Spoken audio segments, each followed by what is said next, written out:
Ciao a tutti e bentornati sul mio canale. Oggi inizia un'altra diretta. Oggi siamo all'incontro numero 4 del gruppo di studio. Allora, non so mai se mettere i vostri messaggi, cioè come metterli in realtà, perché vedete posso metterli in maniera differente. Non so in quale modo si leggano meglio. Forse così. Allora, io sto bene, grazie. Voi come state? Come va questo fine settimana? Allora, prima di iniziare riscaldiamoci un po', aspettiamo qualche minuto, così magari qualcun altro si collega. Alla fine abbiamo iniziato solamente da 2 minuti, quindi possiamo traccheggiare qualche altro minuto. Allora, oggi facciamo il punto sul capitolo 3 della videogrammatica. Per chi non lo sapesse, questa è la videogrammatica, il libro di grammatica che ho scritto. Autopromozione, lo devo dire, autopromozione, perché questo è il libro che ho scritto io. E con il gruppo di studio del sabato pomeriggio facciamo il punto sui diversi argomenti di grammatica. Abbiamo iniziato proprio dall'inizio, quindi oggi siamo al capitolo 3, abbiamo già fatto il punto sul capitolo 1, sul nome, e abbiamo già fatto il punto sul capitolo 2, in cui abbiamo ripassato l'articolo. Se avete se vi siete persi i capitoli precedenti, ci sono comunque i video sul mio canale, quindi potete recuperare le lezioni sul mio canale, perché tutte le dirette rimangono come video classico sul mio canale, va bene? Quindi quest'anno sto facendo 2 percorsi sul canale. Uno, che è questo di oggi, un ripasso della grammatica, e l'altro invece è di mercoledì e abbiamo, iniziato a capire un po' come nasce l'italiano. Quindi ci stiamo un po', muovendo nella storia della lingua italiana e sono contenta che vi stia piacendo anche quella serie. A me piace molto, quindi sono contenta che piaccia anche a voi. Allora, sto contemporaneamente leggendo anche i commenti. Grazie a tutti per esservi connessi oggi. Grandi saluti a tutti. Benissimo. Allora, io direi di iniziare perché abbiamo varie cose da fare oggi. Allora, per il momento purtroppo devo togliere i vostri messaggi perché altrimenti non si legge la presentazione. Allora, grazie, sono contenta che la mia pettinatura vi piaccia. Ho cambiato riga, l'ho messa laterale anziché centrale E avevo letto un altro commento: "Sabato scorso mi sembravi più stanca, oggi sembri più riposata". Sì, o forse perché oggi ho più trucco sulla faccia, quindi ho coperto bene le occhiaie con il correttore. Benissimo. Allora, riprenderemo i vostri commenti alla fine, va bene? Quindi leggeremo, oppure mentre facciamo il ripasso di grammatica, come la scorsa volta, ad ogni punto ci fermiamo e vediamo insieme tanti esempi, va bene? Allora, partiamo. Iniziamo subito. Allora, per chi ha il libro con sé, siamo a pagina 25. Mi sento come a scuola, mi piace molto questa cosa. A pagina 25. Se, vi ricordate il capitolo sui nomi, avevamo visto i nomi più comuni sono divisi in gruppo 1 e gruppo 2. La stessa cosa succede con gli aggettivi. Quindi la maggior parte degli aggettivi in italiano sono compresi nel gruppo 1 e nel gruppo 2. Quindi un esempio di aggettivo del gruppo 1 è bello al maschile, bella al femminile. Quindi le terminazioni OA sono del gruppo 1, mentre al singolare, mentre le terminazioni degli aggettivi del gruppo 2 sono in E. Per esempio, un aggettivo come gentile, che termina in E, è ambigenere. Vuol dire che usiamo gentile al maschile e al femminile. Quindi io posso dire: Marco è gentile. Francesca è gentile.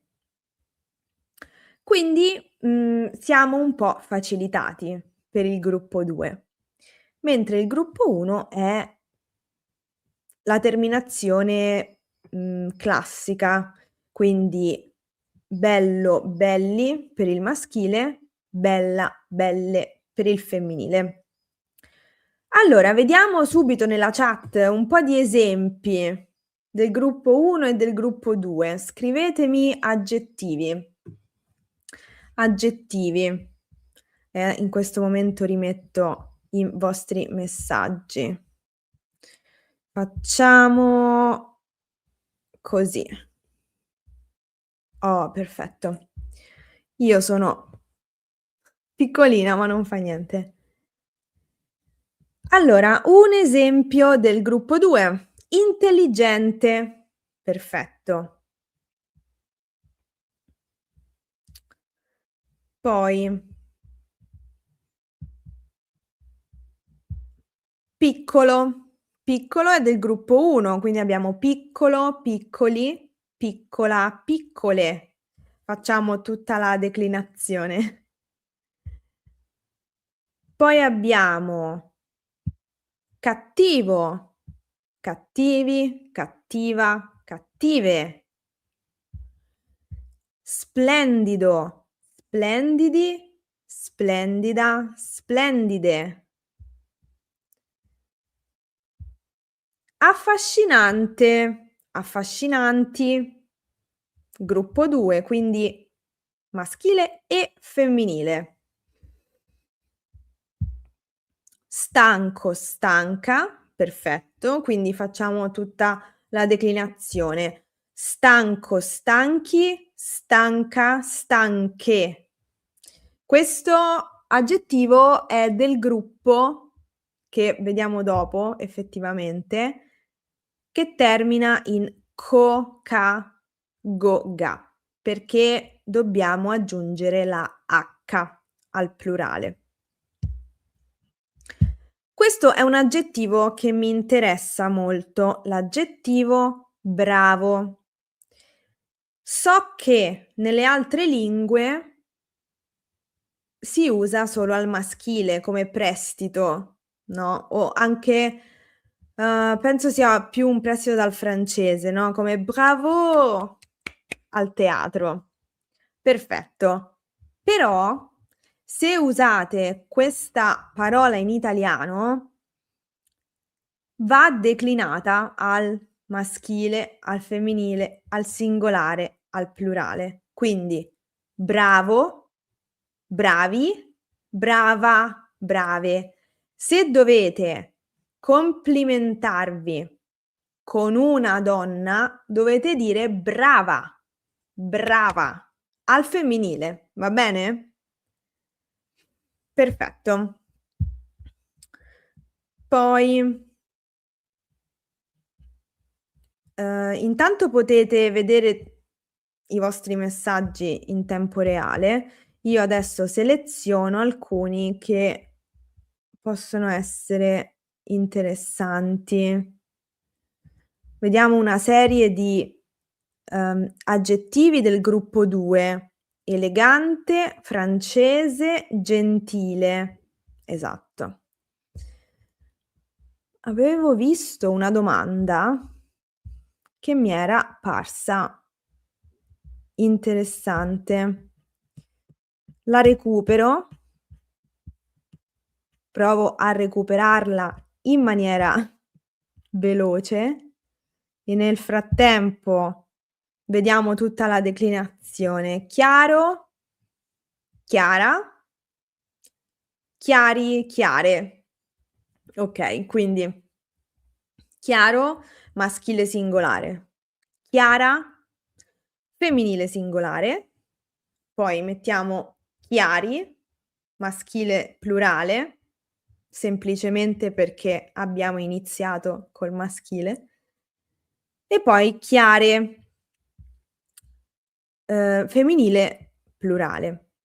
Curiosità: Chiara, femminile, singolare, è un nome proprio in italiano, quindi ci sono delle bambine, donne, ragazze, signore che si chiamano Chiara. E questa è una curiosità.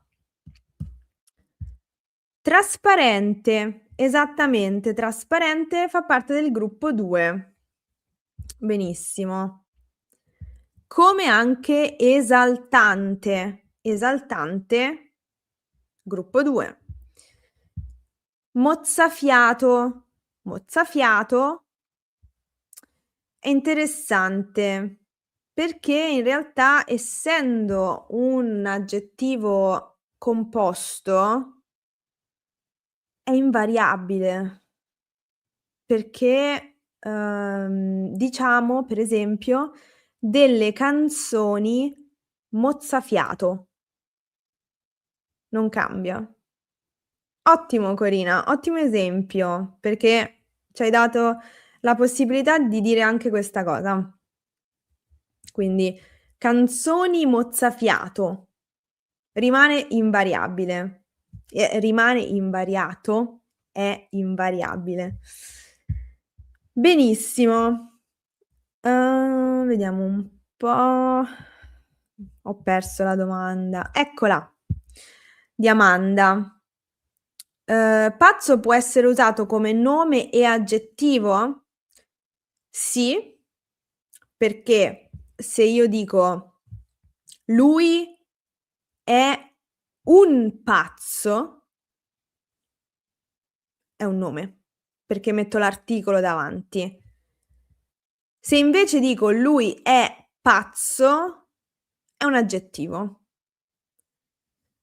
Pazzo si usa solo con le persone. Per descrivere una situazione, diciamo pazzesco. Quindi una persona è pazza, una situazione o una cosa, un evento è pazzesco. Quindi è diverso l'aggettivo, cambia. Perfetto, ottimo, grazie per la domanda.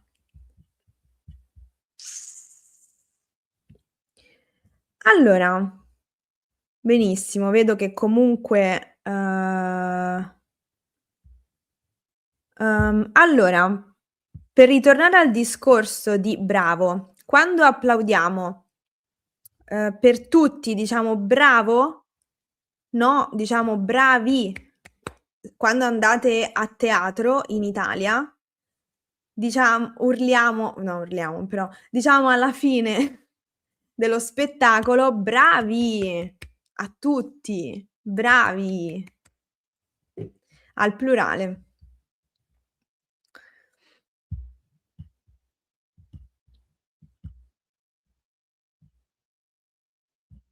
Allora, io direi che, ci siamo.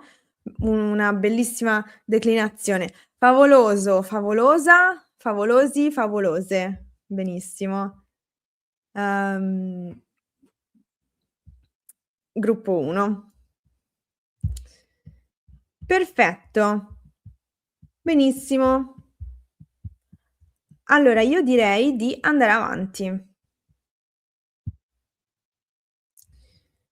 Ci sono altri gruppi di aggettivi, perché abbiamo altre terminazioni. Per esempio, un aggettivo come egoista termina in "ista". Quindi al singolare è ambigenere, quindi lui è egoista, lei è egoista, mentre al plurale cambiano le terminazioni.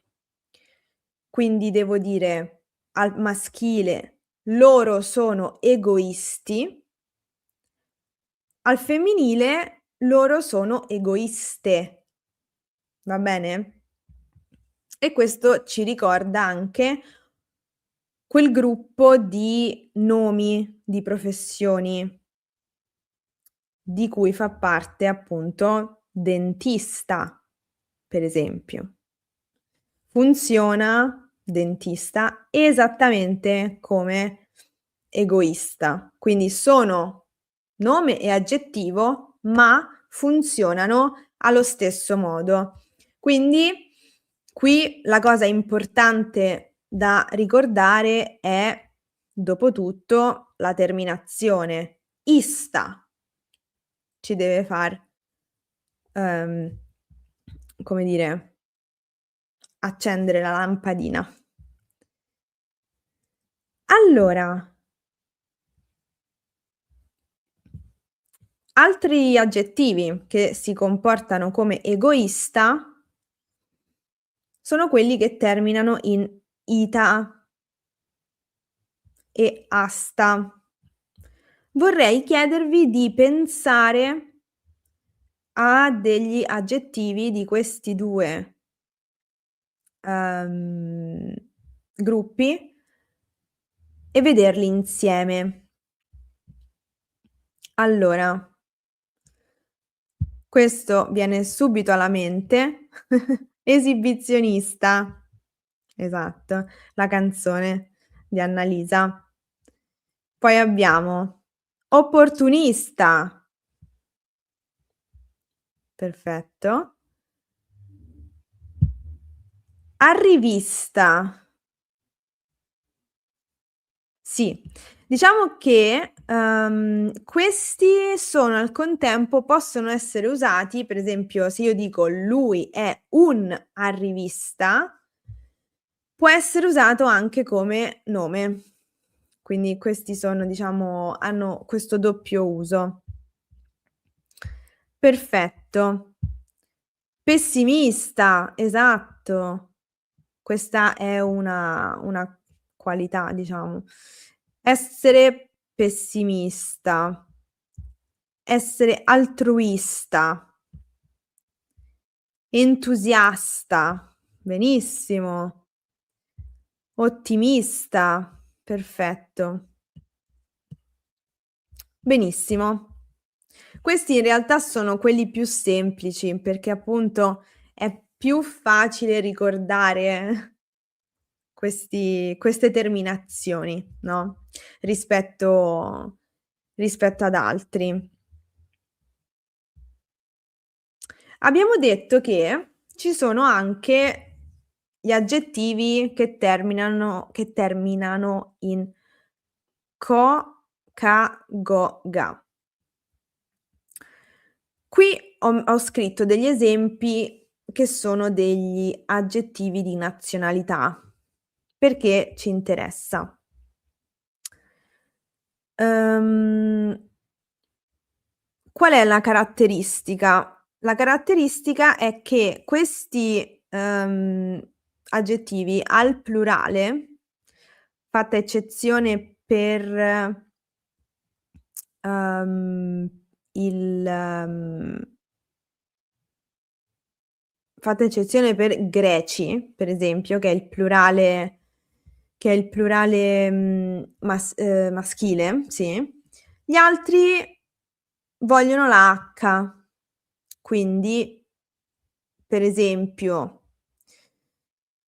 l'aggettivo di nazionalità della Germania è tedesco, tedesca, tedeschi, tedesche. Della Turchia, turco, turca, turchi, turche. Quindi questi, sono diciamo utili, no, da sapere. Però tutti gli altri fanno sempre parte di questi gruppi qui, 1 e 2, e di questi gruppi qui. Perché, per esempio, italiano, italiana, gruppo 1. Francese, gruppo 2. Vietnamita, gruppo, ista, ita, asta, no, quindi diciamo che tutti gli aggettivi, più o meno, si dividono in questi gruppi: gruppo 1, gruppo 2 e questi gruppi qui. I gruppi che abbiamo per gli aggettivi sono molti meno rispetto a quelli dei nomi. Vi ricordate? Per i nomi ce n'erano di più. Per gli aggettivi le cose sono un po' più semplici. Allora, vi vengono, altri esempi? Qui c'è una domanda.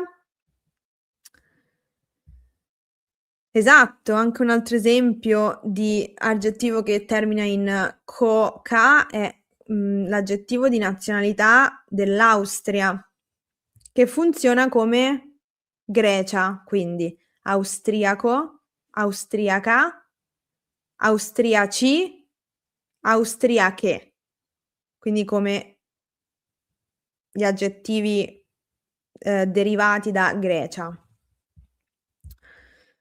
Altri esempi: polacco, polacca, polacchi, polacche. Esatto, esattamente, come questi qui.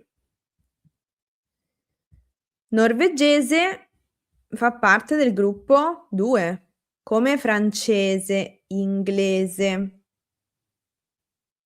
giapponese, cinese.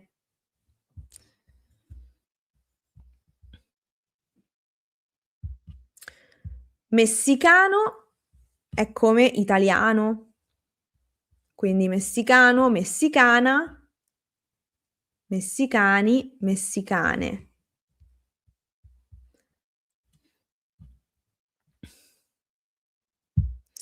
Milanese, sì, milanese, si potrebbe aprire, magari un'altra volta lo facciamo, una parentesi sugli aggettivi di città, perché lì ci sono varie eccezioni. Quindi quello potrebbe essere interessante. Brasiliano, brasiliana, brasiliani, brasiliane. Esatto. Peruviano, esatto, quindi peruviano, peruviana, peruviani, peruviane. Filippino, filippina, filippini, filippine. Indiano, indiana, indiani, indiane. Esatto, quindi è molto intuitivo, diciamo. Un'altra esattamente è ceco, cechi, quindi maschile, singolare e plurale, ceca, ceche, femminile, singolare e plurale. Benissimo. Svizzero, svizzera, esatto. E quindi poi svizzeri, svizzere. Statunitense, statunitensi, esatto. Benissimo. Poi abbiamo mozambicano, mozambicani e poi anche gli altri, quindi anche al femminile. Quindi mozambicana, mozambicane. Portoghese, portoghese, portoghesi, portoghesi. Benissimo, questa l'abbiamo già letta, sì. Bulgaro, bulgara, bulgari, bulgare. Sì, corretto. Domanda: quando descriviamo un gruppo misto, quindi maschile e femminile, usiamo sempre il plurale maschile? Sì, la norma è di usare il plurale maschile, esatto. A meno che voi non vogliate dire ragazzi e ragazze, cioè dire sia il maschile che il femminile plurale. Buonasera. Allora questo è un altro aggettivo di città. Londinese, sì, è londinese, quindi fa parte del gruppo 2. Che però non vorrei forse aprire adesso perché, per esempio, appunto, gli abitanti della Lombardia sono lombardi. Quindi lombardo, lombarda, lombardi, lombarde. Per quello dicevo prima che ci sono un po' di eccezioni. Vediamo un'altra bellissima scusami, avevo letto come stai? Sì, sto bene, grazie. Tu? Vediamo un'altra declinazione bellissima. Spagnola, spagnolo, spagnoli, spagnole. Benissimo. Allora, dell'Egitto, come si chiamano gli abitanti dell'Egitto? Vediamo se qualcuno in chat ce lo scrive.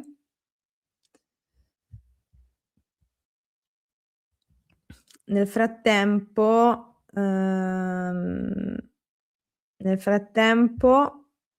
vado avanti.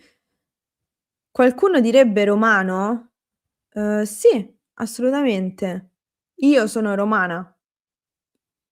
Mh-mh.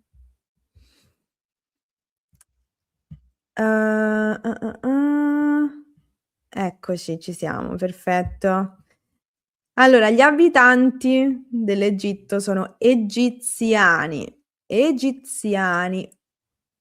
Quindi egiziano, egiziana, egiziani, egiziane. Perfetto.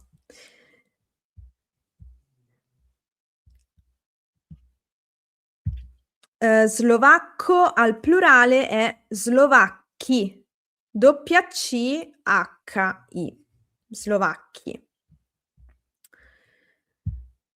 Americano, sì. Allora, per gli Stati Uniti in italiano esistono 2 aggettivi, diciamo americano e statunitense, quindi c'è questa doppia possibilità. potete usare quello che preferite. Poi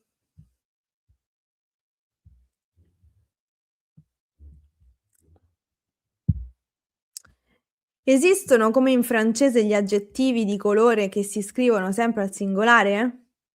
Sì, sì. Assolutamente, assolutamente. E trovate lo specchietto a pagina 31 del libro. Qua.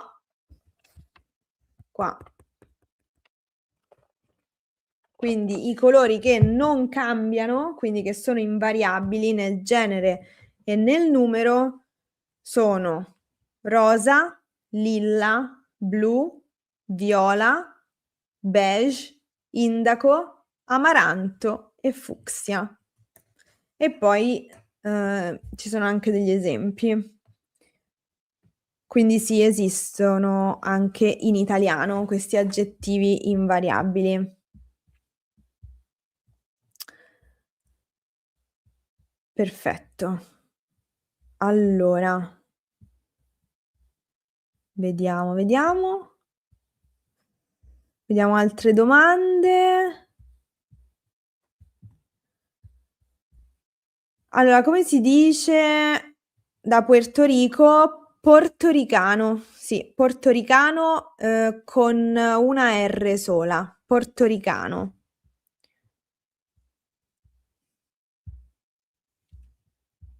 Dallo Sri Lanka. Allora, oddio, c'ho un dubbio. Si dovrebbe dire srilanchese, però c'è un termine più adatto.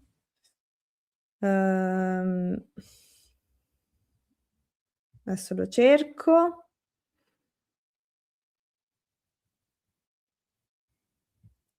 Allora, in generale sì, si può dire srilanchese, però il sostantivo tradizionale potrebbe anche essere singalese.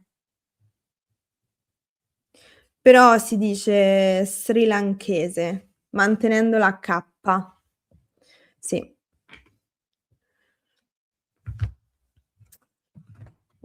Poi vediamo un po'. Un'altra declinazione. Romeno, romena, romeni, romene. Benissimo. Giapponese è del gruppo 2, quindi è giapponese per il maschile e giapponese per il femminile. Perfetto. Dalla Libia, un abitante della Libia è libico. Libico. Quindi libico. Libici al plurale. Quindi funziona come greci. Perfetto. Io direi di andare avanti.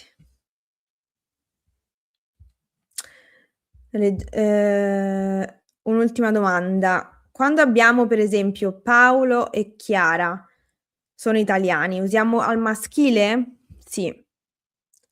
Paolo e Chiara sono italiani.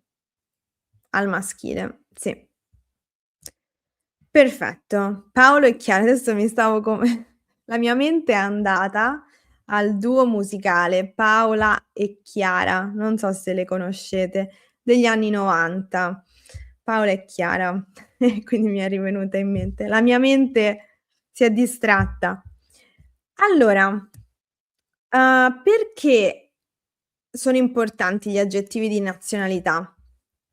Riandiamo un attimo così, che almeno si legge meglio. Perché sono importanti? Perché li usiamo per dire la nostra provenienza. Sappiamo che ovviamente diciamo vengo dall'Italia con il verbo venire e la preposizione da e poi il nome del paese con l'articolo.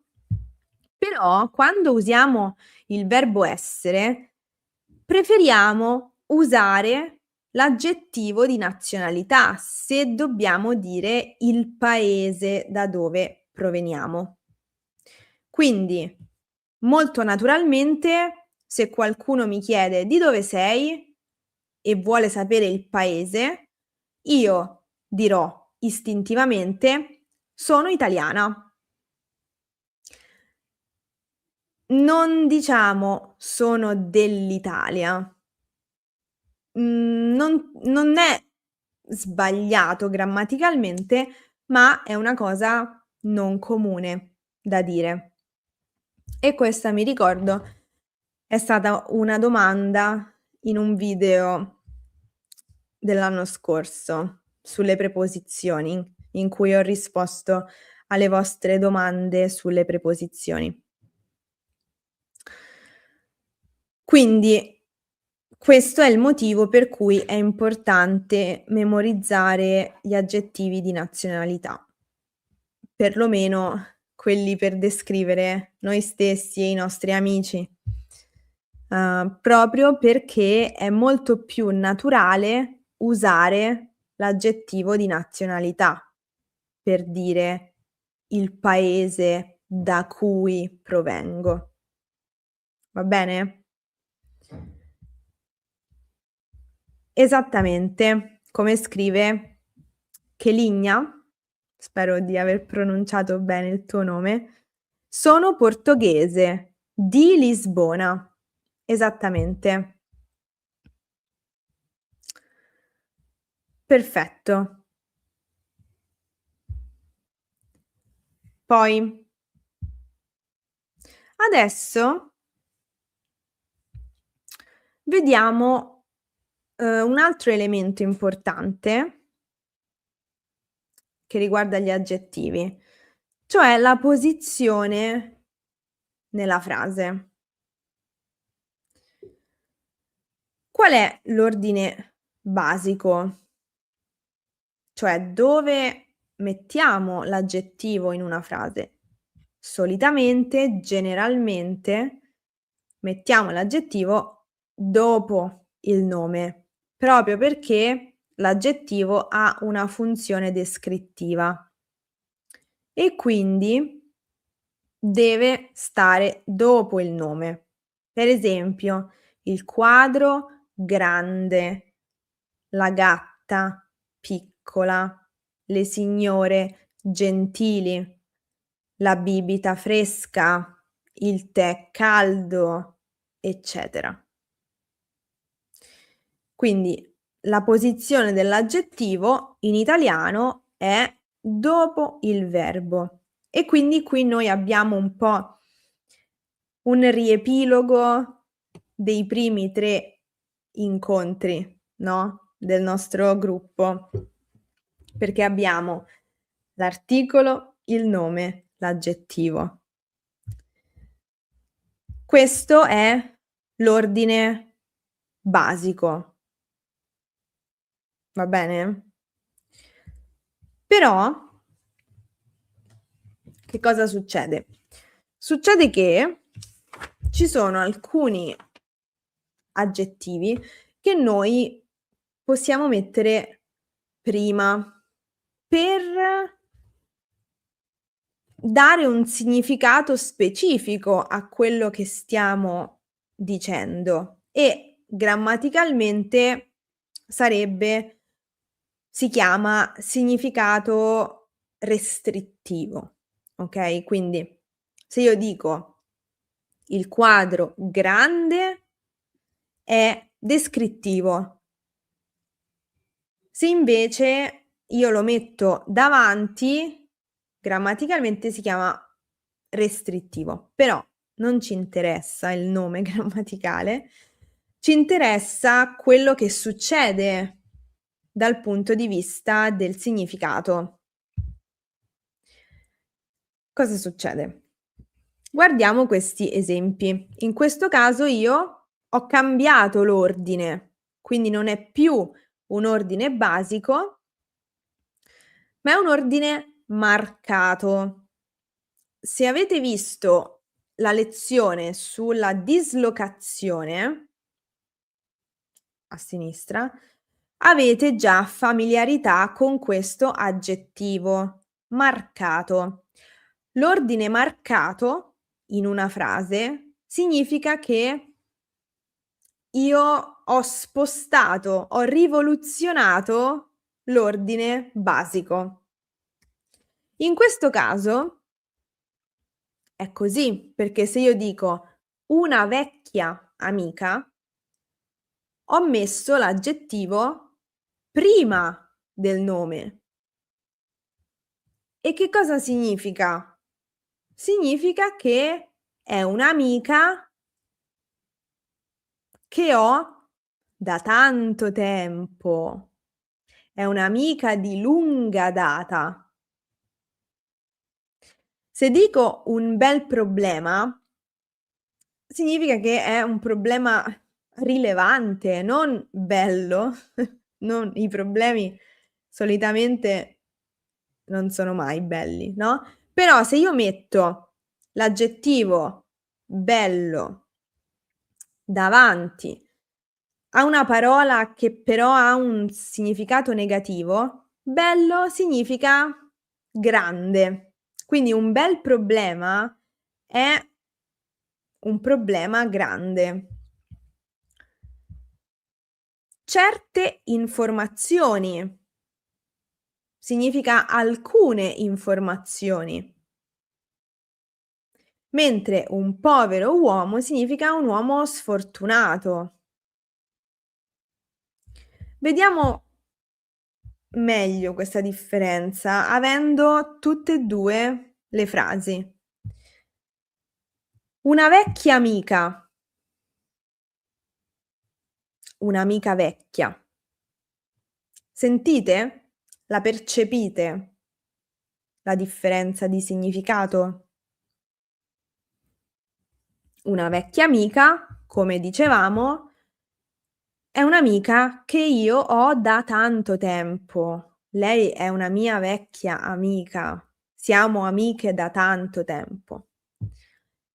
Se invece dico un'amica vecchia, mi sto riferendo alla sua età, cioè sto dicendo che non è giovane.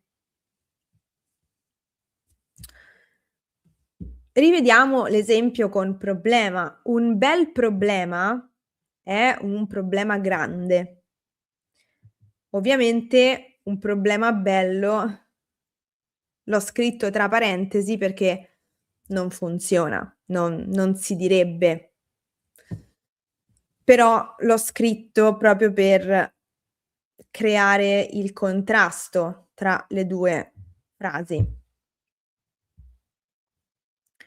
Poi abbiamo e qui secondo me è molto evidente questa differenza di significato in base alla posizione. Certe informazioni. Informazioni certe. Certe informazioni significa delle informazioni ristrette in qualche modo, solo alcune informazioni, determinate informazioni. Se invece dico queste informazioni certe, beh, vedete che cambia il significato. Significa che sono delle informazioni confermate. E poi infine abbiamo l'esempio di un povero uomo, che significa un uomo sfortunato, e un uomo povero, che invece fa riferimento alla sua ricchezza proprio in termini di denaro. Quindi la differenza anche qui è abbastanza evidente. Va bene?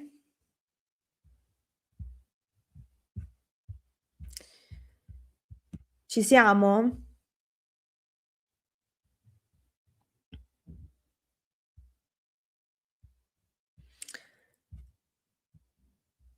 Esattamente.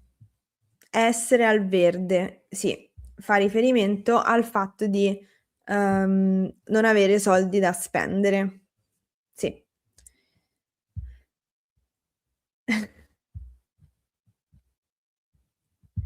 Una bella macchia sulla camicetta.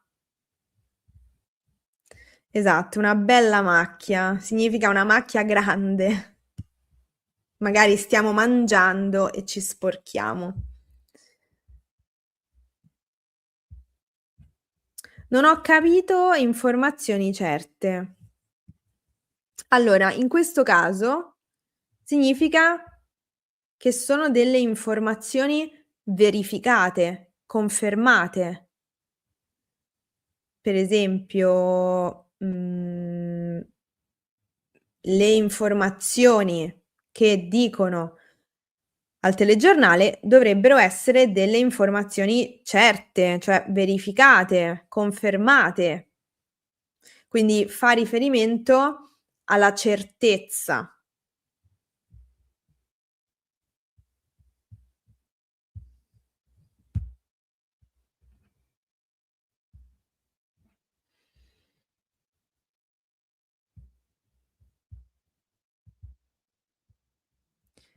Un posto bello. Qui la differenza è sottile. Sono tutte e 2 corrette.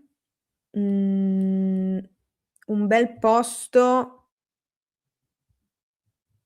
se io dico: "Questo è proprio un bel posto", non faccio riferimento necessariamente all'estetica del posto, ma magari all'atmosfera. È un bel posto, ci sono belle persone. Se invece dico un posto bello, mi riferisco esclusivamente all'estetica del posto, perché abbiamo detto che se l'aggettivo viene dopo ha la sua funzione descrittiva.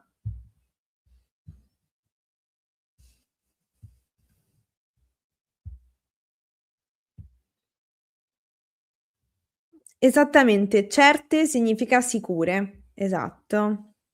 Grazie per la precisazione.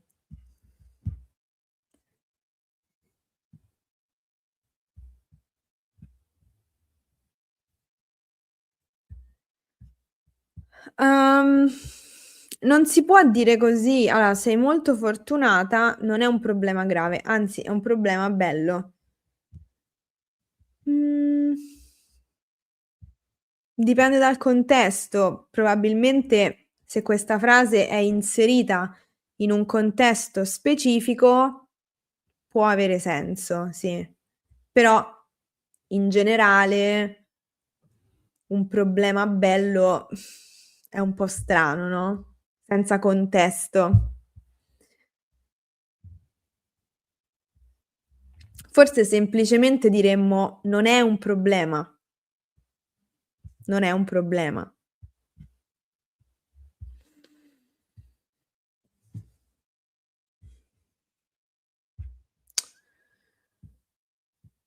Perfetto.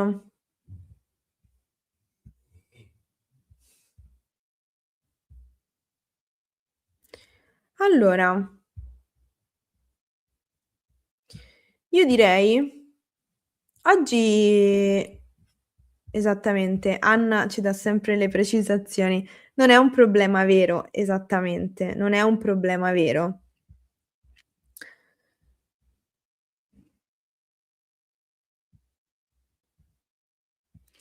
E quindi un problema bello può essere vincere alla lotteria e non sapere come usare i soldi. Sì, esatto. Qui in realtà sì, è un problema non problema. Come dice Anna, non è un problema vero.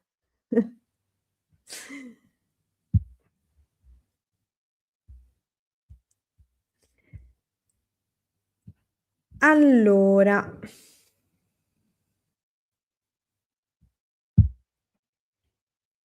parlerai di quando cambierà molto? molto, molti, molte, molta. Non oggi in realtà, uhm, però possiamo parlarne. Più che altro più avanti, uhm, quando parliamo anche della differenza tra aggettivi e e pronomi. Però sono quasi sicura che ci siano delle lezioni sul mio canale su questo. Quindi magari puoi fare un giro sul canale.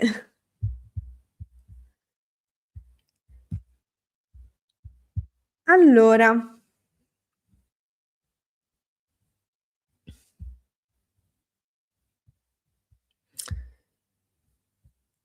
per la prossima volta vi do degli esercizi, dei compiti. Vi do dei compiti perché, siccome appunto, come dicevamo, abbiamo concluso il trittico nome, o meglio articolo, nome, aggettivo, facciamo degli esercizi per riepilogare questi 3 argomenti. E poi all'inizio della lezione prossima correggiamo questi esercizi. Quindi se vi va, non è obbligatorio, però insomma fa parte del gruppo di studio, questi sono gli esercizi, uhm, da fare, che vediamo insieme la prossima volta. Come fare se non abbiamo il tuo libro?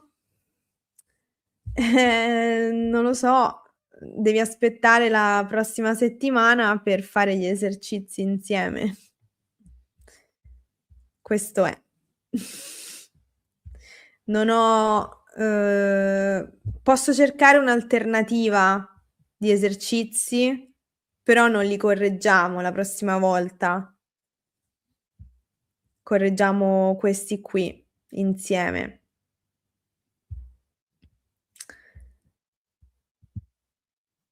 Allora, puoi trovare il libro sui siti che ho lasciato nella descrizione del video, uhm, dei video in generale. Possiamo riprendere un attimo, vediamo se posso fare la condivisione dello schermo. Datemi un secondo. Allora, se andate su uno degli ultimi video, per esempio questo, come fare progressi in italiano. Aspettate che devo condividere lo schermo. Ci sono quasi. Ecco, se andate qui, questo video qui, questo è il titolo, nella descrizione trovate tutti i link e li ho divisi per paese, per quelli che sono riuscita a trovare, perché sono riuscita a trovare qualche libreria all'estero e quindi questi sono i link che ho trovato. Quindi nella descrizione del video come fare progressi in italiano quest'anno, troverete tutti i link. Va bene?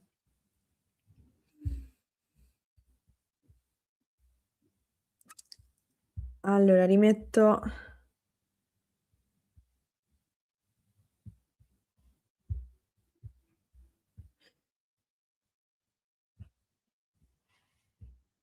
allora.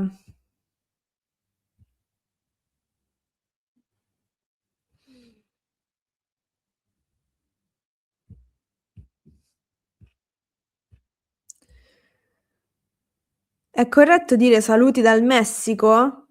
Sì, sì, assolutamente. Corretto. Sì, sì. L'ebook è la migliore opzione credo. Se preferite sì, però non so se avete letto che comunque ha una scadenza l'ebook.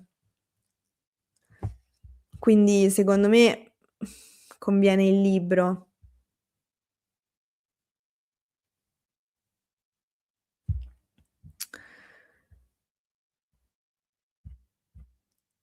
Allora, devo dire che sembra un'impresa impossibile acquistare il tuo libro nel Regno Unito, ma non mollo.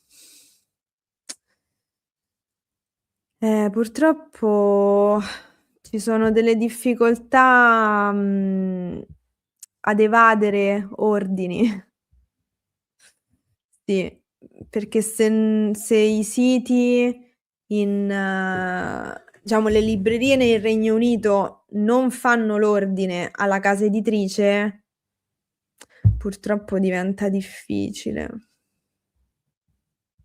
E non capisco perché i tempi di spedizione siano così lunghi, sinceramente.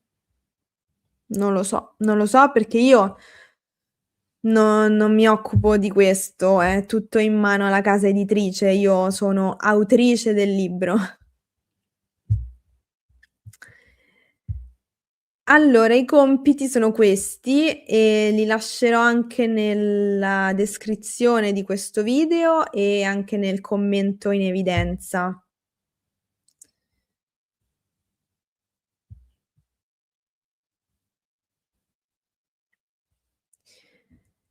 Grazie mille a te e a tutti voi per esservi collegati. Spero sia stato un ripasso utile.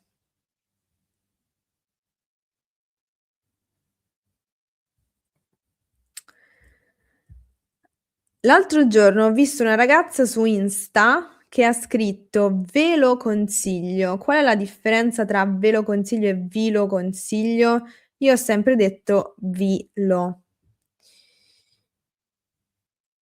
Ve lo è la versione corretta, perché c'è il doppio pronome, quindi il primo pronome cambia la "i" che diventa "e", per motivi fonetici. Quindi ve lo consiglio, come ha detto questa ragazza, è corretto. Ma di questo parliamo quando affronteremo i pronomi combinati. Però la forma corretta è ve lo consiglio. Allora, prima di chiudere vorrei leggere un messaggio che mi ha mandato Orazio dall'Argentina, che vi lancia una proposta. Adesso vi faccio leggere l'email, la leggiamo insieme. Ciao Lucrezia, sono Orazio o Orazio dall'Argentina. La mia proposta è che ognuno possa condividere la sua prima parola italiana, oppure il primo vero uso di quella parola. Non mi riferisco a parole come gatto, cane, pane, eccetera. Ti racconto la mia storia per spiegare. Ero a Roma nell'anno 2016 con il mio amico Marco. Eravamo nella zona di Piazza Navona quando una giornalista mi chiede di dire in diretta le cose che mi piacevano di più dell'Italia. Marco, per prendermi in giro, mi ha lasciato da solo, ma io non sapevo ancora l'italiano. E lei, la giornalista, chiedeva insistentemente cosa ti piace? E io rispondevo la spiaggia, la mozzarella di bufala, i monumenti, la letteratura di Baricco, eccetera. Dato che continuava a farmi domande e non avevo idea di cosa dire, mi sbucò in mente l'unica parola che conoscevo veramente in italiano. Me l'aveva detta una mia zia, che ama l'Italia e ha studiato la lingua alla Società Dante Alighieri. Prima del mio viaggio a Roma mi aveva detto: "L'Italia è indimenticabile". Dunque, impegnandomi notevolmente per concludere l'intervista, le dissi: "Amo tutto, tutto è indimenticabile". E lei mi ha rivolto un sorriso immenso che conservo ancora nel cuore. Non so se questo era quello che avevi in mente, ma spero che ti sia piaciuto. Grazie per il tuo capolavoro di sempre. Grazie mille a te per aver scritto questo messaggio e per aver lanciato questa proposta a tutti, no, è molto, molto carina come idea. Vorrei quindi chiedere a tutti voi, anche da parte di Orazio, di pensare ad una parola che segna o ha segnato il vostro rapporto con l'italiano. In questo caso, correggetemi sulla pronuncia, Orazio o Orazio con la Z, come diremmo all'italiana. Correggetemi. Nel suo caso, la sua parola è indimenticabile, tramandata da sua zia.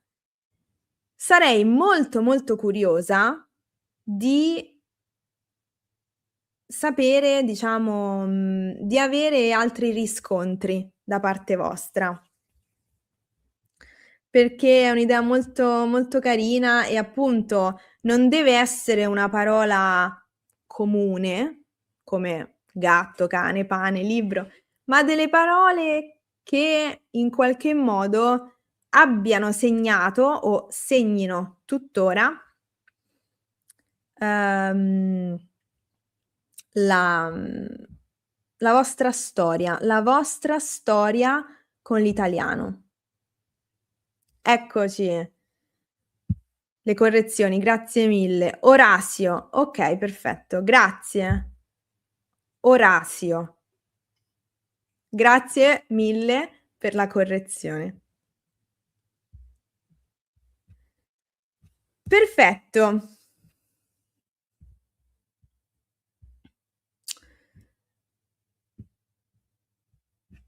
Allora, mi raccomando, dove potete adesso vi dico dove potete inviare le vostre storie, perché ovviamente